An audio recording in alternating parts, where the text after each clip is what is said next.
दोस्तों, मध्य प्रदेश में चुनाव होने वाले हैं। आपको भारतीय जनता पार्टी की तरफ से हर चेहरा प्रबल नजर आ रहा होगा। हो सकता है या भारतीय जनता पार्टी दिखाने की कोशिश कर रही है, लेकिन सबसे ज्यादा दरकिनार अगर किसी को किया जा रहा है तो वो है शिवराज सिंह चौहान। आखिर ये करना बीजेपी को मध्य प्रदेश में कितना भारी पड़ेगा, आपको इस खबर में सिलसिलेवार तरीके से बताऊंगी। दोस्तों नमस्कार, मेरा नाम है जयंती झा और आप देख रहे हैं देश नीति।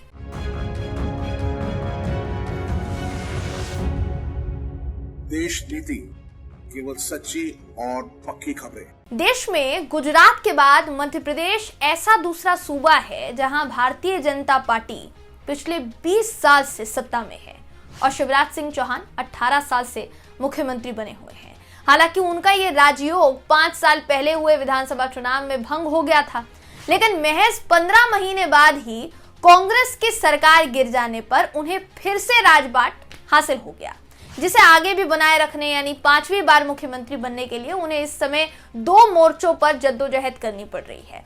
एक तरफ जहां कांग्रेस से उन्हें कड़ी चुनौती मिल रही है दोस्तों, तो वहीं दूसरी तरफ उन्हें अपनी ही पार्टी के शीर्ष नेतृत्व के उन दाव पेच से निपटना पड़ रहा है जिसके तहत उन्हें हाशिए पर डालने की कोशिश की जा रही है, यानी दरकिनार करने की कोशिश की जा रही है।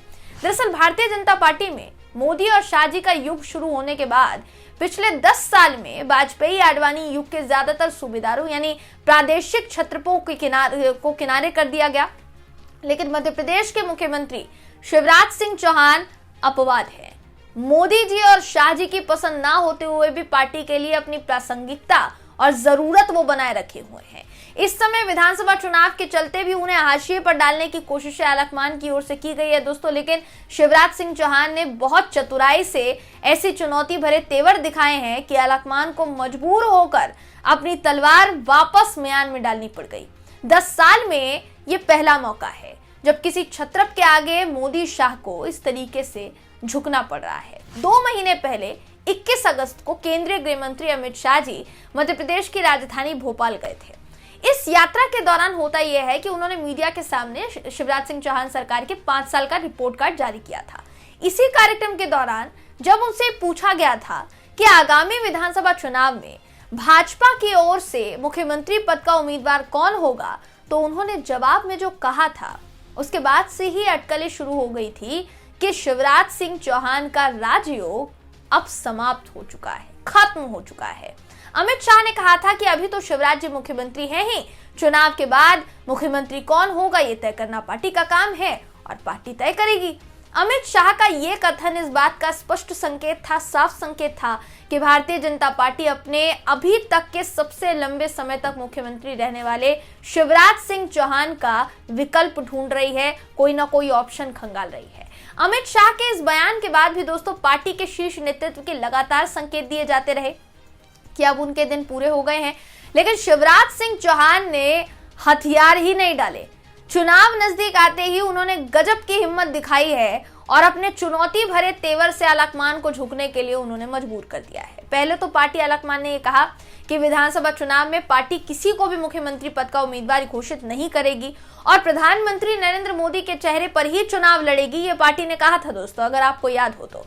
इसके बाद पार्टी की तरफ से विधानसभा चुनाव के लिए 3 किश्तों में जिन 79 उम्मीदवारों के नाम का ऐलान किया गया दोस्तों, उनमें 3 केंद्रीय मंत्री समेत 7 सांसदों, साथ ही पार्टी महासचिव कैलाश विजयवर्गीय का नाम तो था, लेकिन शिवराज सिंह चौहान का नाम नहीं था।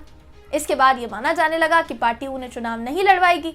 इतना ही नहीं, इस दौरान प्रधानमंत्री मोदी 3 बार मध्य प्रदेश के दौरे पर गए और उन्होंने रैलियां की, लेकिन उन्होंने अपने भाषण में शिवराज सिंह चौहान का नाम लेना तो दूर, उनकी तरफ देखा तक नहीं।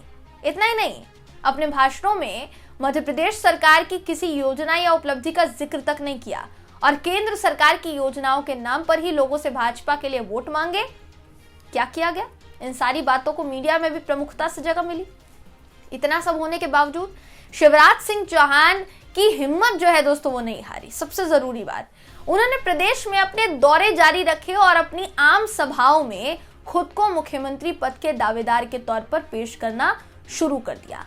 उन्होंने अपनी सभाओं के लिए बड़ी चतुराई से ये माहौल बनाना शुरू कर दिया कि 2024 में नरेंद्र मोदी जी तीसरी बार प्रधानमंत्री बनेंगे और उससे पहले मध्य प्रदेश में एक बार फिर शिवराज सिंह चौहान मुख्यमंत्री बनेंगे। उन्होंने अपनी सभाओं में लोगों से नाटकीय अंदाज में सवाल किया कि शिवराज को फिर मुख्यमंत्री बनाना चाहते हो कि नहीं चाहते हो। लोगों की ओर से जवाब आया कि बनाना चाहिए। इस तरीके से शिवराज सिंह चौहान ने बड़ी हिम्मत और चतुराई के साथ शीर्ष नेतृत्व को संदेश दिया कि अगर नरेंद्र मोदी को फिर से प्रधानमंत्री बनना है तो शिवराज सिंह चौहान को मध्य प्रदेश में चुनाव बाद फिर से मुख्यमंत्री बनाना होगा। और उन्होंने एक जुमला उछाला है कि मैं शिवराज हूं मैं। इसे वो हर जगह दोहरा रहे हैं।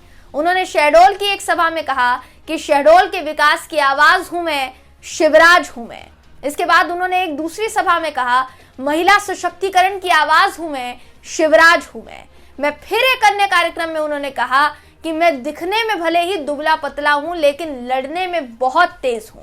भोपाल की एक सभा में उन्होंने कहा कि मैं जनता का सेवक हूं, अगर मर भी जाऊंगा तो फिनिक्स पक्षी की तरह राख के ढेर में से फिर से पैदा हो जाऊंगा।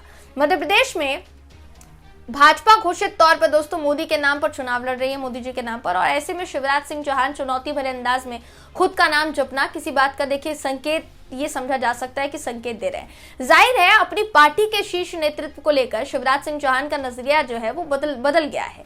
कुछ दिनों पहले तक उन्हें ऐसा लग रहा था शायद कि अलाकमान की जय जयकार करने और उसके हिसाब से काम करने से शायद कुर्सी पक्की हो जाएगी, लेकिन जब ऐसा नहीं होता हुआ दिखाई दिया और मोदी जी और शाह जी की जो पसंद है वो बरकरार रही तो उन्हें उल्टे सार्वजनिक तौर पर अपमानजनक व्यवहार हुआ उनके साथ, तो उन्होंने दूसरा रास्ता अपनाना शुरू किया।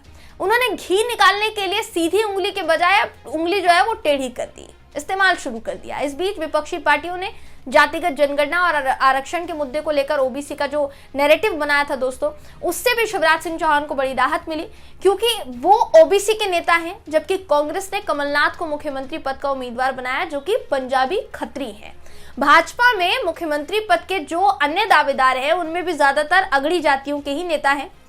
बहरहाल शिवराज सिंह चौहान ने जिस तरीके के तेवर दिखाए हैं और खुद को मुख्यमंत्री के उम्मीदवार के रूप में पेश करना शुरू किया है, उसे शीर्ष नेतृत्व ने गंभीरता से लिया है।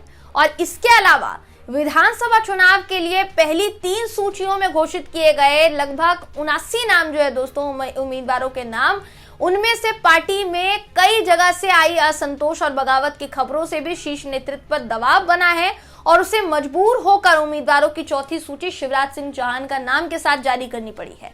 इतना ही नहीं, उसने गुजरात की तर्ज पर बड़े पैमाने पर मौजूदा विधायकों की टिकट काटकर नए उम्मीदवार उतारने का वो इरादा बनाया था।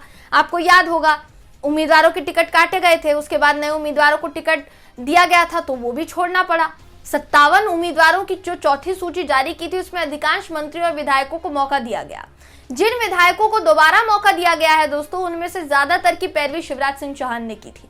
फिलहाल शिवराज सिंह चौहान अपने चुनौतीपूर्ण तेवरों के साथ ये मैसेज भी बनवा रहे हैं कि अगर मध्य प्रदेश में भाजपा जीतती है तो शिवराज के चेहरे पर जनादेश होगा, जिसे चुनाव के बाद बदला नहीं जा सकेगा।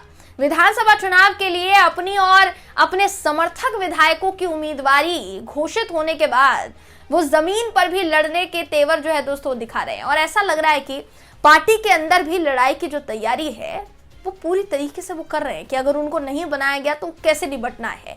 लगातार ये मैसेज दे रहे हैं कि कहीं जाने वाले नहीं है। भले ही पार्टी ने उन्हें मुख्यमंत्री का चेहरा घोषित नहीं किया है, लेकिन वो अपने को मुख्यमंत्री पद के उम्मीदवार के तौर पर ही पेश करते हुए चुनाव प्रचार कर रहे हैं दोस्तों। दरअसल ऐसी स्थिति बना देना चाहते हैं वो, पार्टी आलाकमान को मजबूर होकर मध्य प्रदेश में उनका जो नेतृत्व है वो स्वीकार करना पड़े। जैसी हिम्मत और जैसे तेवर शिवराज सिंह चौहान ने दिखाए हैं वैसा भाजपा का कोई छत्रप नहीं दिखा सका है दोस्तों। राजस्थान में ऐसा लग रहा था कि वसुंधरा राजे आसानी से हथियार नहीं डालेंगी, लेकिन थोड़े थोड़े तेवर दिखाने के बाद फिलहाल वो एक तरीके से समर्पण की मुद्रा में आ गई है। पार्टी ने उन्हें मुख्यमंत्री का उम्मीदवार बनाने से इनकार कर दिया है, लेकिन अगर आप राजस्थान की सियासत की तरफ गौर फरमाएंगे तो उन्होंने अभी तक आला नेताओं को नाराज करने जैसा कोई बयान दिया नहीं है दोस्तों। राजस्थान के लिए घोषित 41 उम्मीदवारों की पहली सूची में उनके कुछ बेहद करीबी नेताओं के टिकट कट गए हैं, लेकिन अभी भी वो खामोश हैं। इंतजार कर रही हैं। हालांकि उनके इंतजार में भी कुछ ना कुछ छिपा हुआ है, वो आने वाला वक्त बताएगा। छत्तीसगढ़ में 15 साल तक मुख्यमंत्री रहे रमन सिंह पिछले 5 साल से हाशिए पर हैं। हालांकि पार्टी ने चुनाव के मद्देनजर उन्हें कुछ तरजीह दी है और उन्हें विधानसभा के लिए उम्मीदवार भी बनाया है, लेकिन वो शायद ही इतनी हिम्मत जुटा सके कि शिवराज सिंह चौहान की तरह चुनाव प्रचार के दौरान खुलकर कह सके कि वो मुख्यमंत्री बनने के लिए चुनाव लड़ रहे हैं। वसुंधरा राजे और रमन सिंह भी शिवराज सिंह चौहान की तरह वाजपेयी आडवाणी के दौर के छत्रप हैं, लेकिन उन पर काबू पाने में मोदी शाह कामयाब रहे हैं। यानी वसुंधरा राजे और रमन सिंह पर काबू पाने में वो कामयाब रहे हैं, मगर शिवराज सिंह चौहान का वैसा नजरिया दिख नहीं रहा है दोस्तों। इससे पहले कर्नाटक में बीएस येदियुरप्पा को भी किनारे किया जा चुका है। हालांकि इसके लिए आलकमान को खूब पसीना बहाना पड़ा था और येदियुरप्पा की कई शर्तें जो है दोस्तों वो माननी पड़ी थी। मध्य प्रदेश में चुनाव होने हैं, आपको भाजपा की तरफ से हर चेहरा प्रबल यहाँ पर नजर आ रहा होगा, लेकिन अभी इस वक्त देख लीजिए आप कि जद्दोजहद क्या है और सिचुएशन क्या है दोस्तों। इस पूरी खबर को लेकर, पूरी रिपोर्ट को लेकर आप क्या सोचते हैं, आपकी क्या राय है, कमेंट करके जरूर बताइएगा। वीडियो अगर आपको पसंद आया हो तो वीडियो को लाइक कीजिए, शेयर कीजिए, चैनल को सब्सक्राइब करना बिल्कुल भी ना भूलें। फिर मुलाकात होगी आपसे अगली वीडियो में, तब तक के लिए नमस्कार।